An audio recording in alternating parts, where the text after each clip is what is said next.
Hello बच्चों, कैसे हैं आप लोग। बच्चों, आज हम लोग कहानी सुनने वाले हैं बुद्धि का फल। बुद्धि का फल ये कहानी जो है अकबर और बीरबल की कहानी है। एक समय की बात है कि लंका के राजा का जो दूत है वो कहाँ पहुँचा, अकबर के दरबार में पहुँचा और उसने एक तरह की विचित्र मांग करी। विचित्र अजीब सी मांग की। उन्होंने कहा, हमारे राजा ने एक घड़ा भरकर बुद्धि का फल मंगवाया है। बादशाह अकबर चकरा गए ये सुनकर कि बुद्धि का घड़ा, ये कैसी अजीब सी मांग है, हम बुद्धि का घड़ा कैसे तैयार करेंगे। फिर उनको अपने मंत्री बीरबल का ध्यान आया।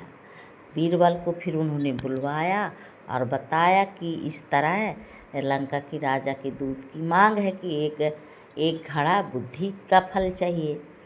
तो बीरबल ने कहा, बादशाह, घबराने की कोई, चिंता की कोई बात नहीं है, हमको कुछ समय दीजिए, हम बुद्धि का घड़ा तैयार कर दें। बादशाह अकबर ने कहा, समय ले लीजिए जितना भी चाहिए, पर बुद्धि का घड़ा तैयार करवा दीजिए। बीरबल फिर पहुँचे, अपने सेवक के पास पहुँचे और उन्होंने कुछ सेवक के द्वारा कुछ घड़े बुलवाए और घड़े को लेकर फिर कहाँ पहुँच गए, खेत में। फिर वहाँ जाकर उन्होंने जो कद्दू के फूल लगे हुए थे उनके फूल के ऊपर उल्टा करके घड़ों को लटकवा दिया। इस तरह फिर 15 दिन हो गए। 15 दिन के बाद जो कद्दू के फूल हैं वो जितने फूल थे वो क्या बन गए, फल बन गए, और जितने बड़े घड़े थे उतने ही बराबर वो कद्दू के फल तैयार हो गए। इसके बाद उन्होंने वहाँ पहुँचे दरबार में और उन्होंने महाराज से कहा, बादशाह अकबर से कहा कि बुद्धि के जो घड़ा हैं वो तैयार हो गए हैं।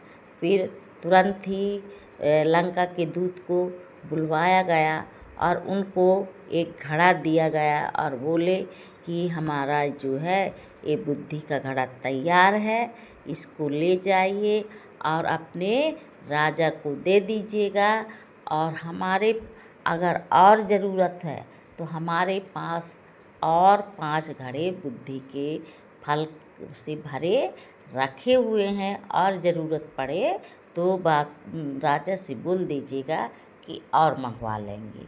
और उन्होंने ये भी कहा कि अगर अपने राजदूत से कहा कि अपने राजा से कहिएगा कि ये जो बुद्धि का फल आप लोग ले जा रहे हैं घड़ा भर के, इसको खाली करने के बाद जिस बर्तन में रखे हो वो बर्तन फूटना नहीं चाहिए, तभी ये प्रभावशाली होगा। नहीं तो ये प्रभावशाली कैसे होगा। जब इस तरह है उन्होंने कहा दूत से, तो दूत ने देखा जब उसको बुद्धि के फल को, तो उनका दिमाग चकरा गया और वो मन ही मन सोचा कि भला हमारे राजा ने भी कैसी मांग की थी, किस तरह की मांग की थी। ऐसा करके फिर वो जो है अकबर से बुद्धि का घड़ा लिया और अपने देश को चला गया। उसके जाने के बाद बादशाह अकबर जो है उन्होंने कहा बीरबल से कि बीरबल, हमको भी तो दिखाओ बुद्धि का फल। तो बीरबल ने कहा, अवश्य आलम पनाह, आप देखिए। जब बादशाह अकबर ने मटकों को, घड़ों को झांक कर देखा तो वो अपनी हंसी को रोक नहीं पाए और हंसने लगे और कहा, वाह बीरबल, आपका भी कोई कमाल है कि आपने ऐसी बुद्धि का घड़ा तैयार किया है। बहुत बढ़िया बीरबल, बहुत बढ़िया कि तुमने इस तरह जो है बुद्धि का घड़ा तैयार किया। इसे पाकर लंका के जो राजा हैं बुद्धिमान होने में भी तनिक भी देर नहीं लगेगी। क्या शानदार फल पेश किया है बीरबल ने। उन्होंने बीरबल को शाबाशी दी। इस तरह बच्चों बीरबल ने बुद्धि का घड़ा तैयार किया। कैसी रही कहानी? बहुत बढ़िया। चलो ठीक।